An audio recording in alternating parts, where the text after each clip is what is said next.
What's up, my fellow comic book readers? Happy new comic book day. Happy Wednesday. Let's start talking about comics.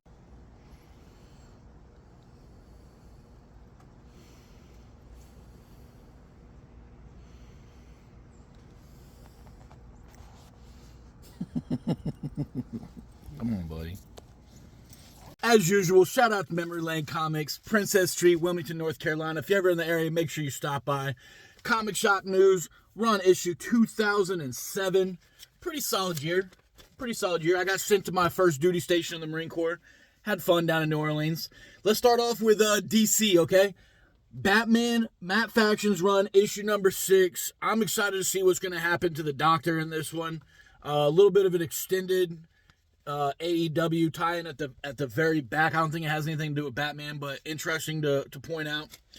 Next up, we got Green Lantern, issue number 11. Green Lantern is very okay or miss as far as absolute series go.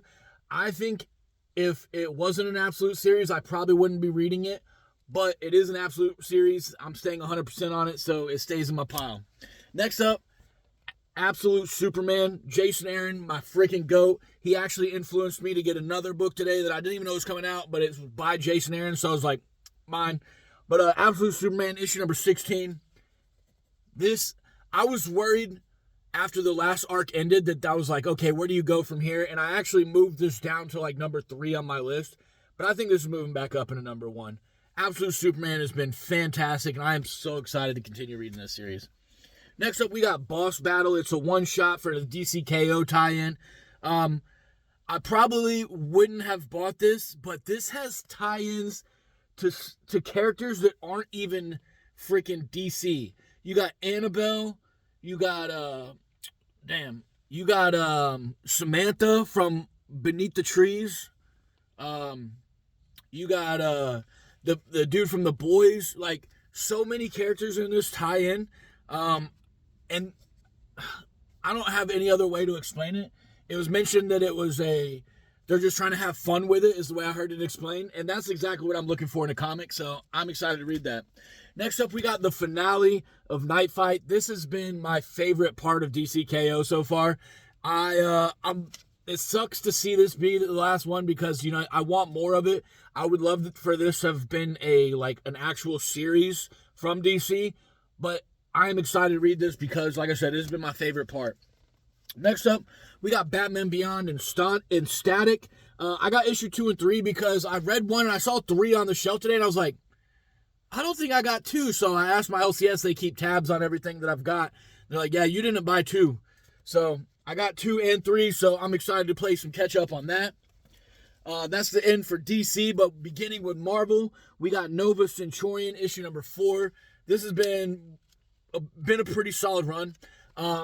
When I read 3, I was like, I think I described it as like a fun book to read, but there's a lot of characters in here that I don't know about. So I think I'm going to start writing down the characters, like when they say like, oh, this character, and I'm going to start like Googling them because I want to know more about this because this character is so interesting and fun to read.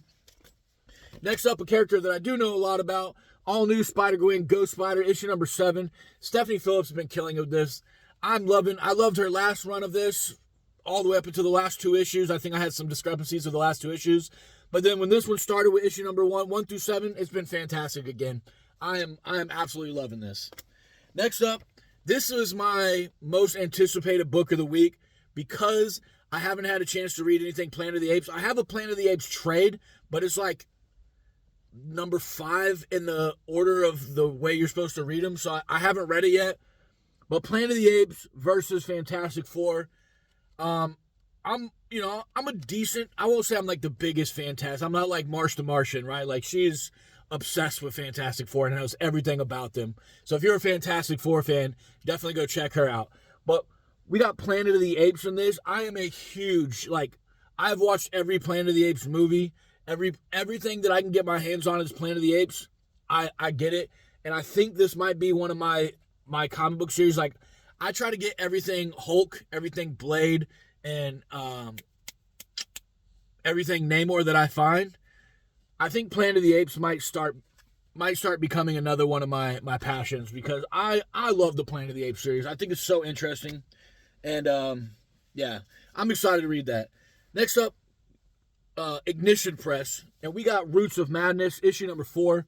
This has been a fun read.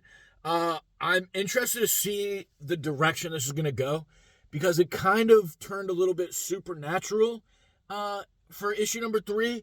Like, she's looking for flowers that grow in a rare area in the bayou, and they're supposed to, like, give, more life to people.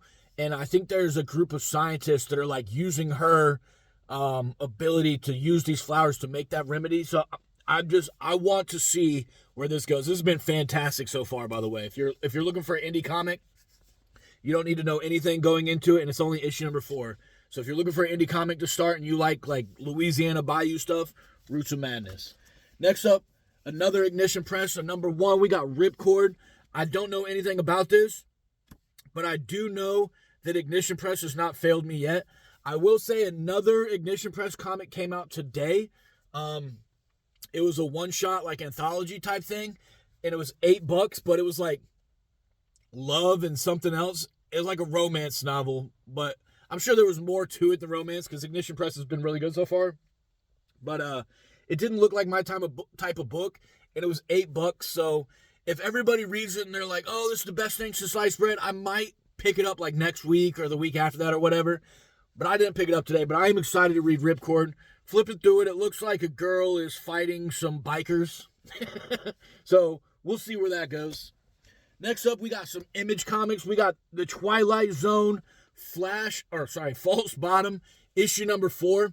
I haven't read 2 or 3 yet, so when I finally get to it, and I know they don't tie into each other, they're all standalone comics, but I'm so excited. And then on the back, you got the Lock and Key collection, like, advertisement. I just saw that. I need to get more I want to get more of, like, the Lock and Key and the Sandman and all those universe. I want to start reading more of that stuff too. But the Twilight Zone issue number 4, excited to read it. Next up, we got one that I didn't know was coming out until like Wednesday last week. I went and looked at my pull list, and then I looked at the comic books coming out, and I was like, "Ooh, that looks interesting." Dork. It's about a dwarf/orc that's supposed to be like the prophesized, like, end of the world. The art inside of it kind of reminds me of I Hate Fairyland. So I'm definitely excited to start this one and to see where it goes.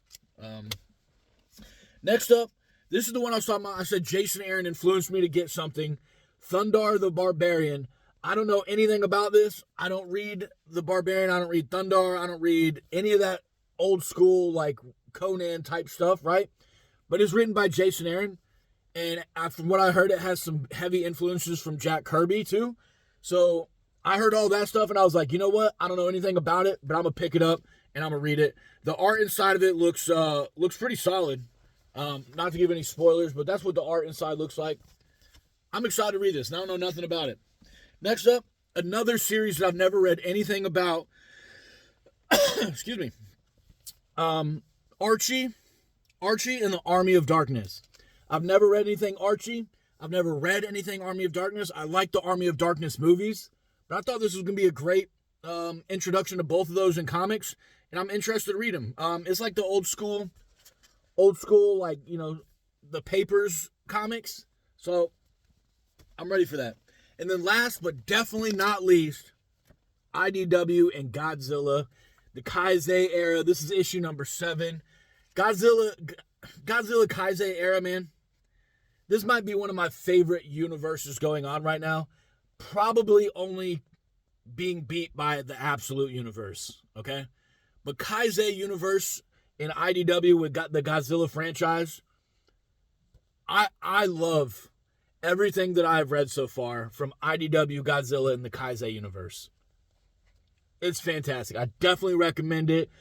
From the premise is there's people in the world that have started to get the kaiju energy in them, and they start to develop powers and stuff, and they're battling Godzilla and other kaiju because, they're destroying the world, and it's kind of like a battle. And Escape the Dead Zone, which is another Godzilla title going on right now. They're on like issue number 5 or 6. There's the whole Pacific Northwest is like the dead zone because kaiju have like inhabited it and turned it into like where there's no humans is what the outside world is being told, but there's humans living in there. I definitely recommend, if you're looking for a Godzilla title, the Kaisei era and IDW, fantastic. But guys, that's what I got. I know I left a bunch on the shelf. I'm excited to look at everybody else's new comic book videos today to see what everybody else is getting. There's a lot of X-Men stuff that came out today. Marvel has just been like very hit or miss for me. So I'm very picky with what I'm getting from Marvel right now. But I'm excited to read everything that I got.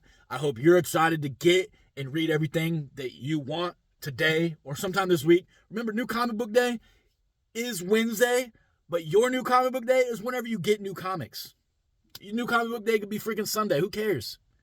I want to know what you guys are getting. I want to know what you're reading. I want to know what you think about what you're reading, because I love sharing with y'all what I'm reading. But I'm making this video really freaking long, so I hope everybody has a great freaking day, and I'll see you around.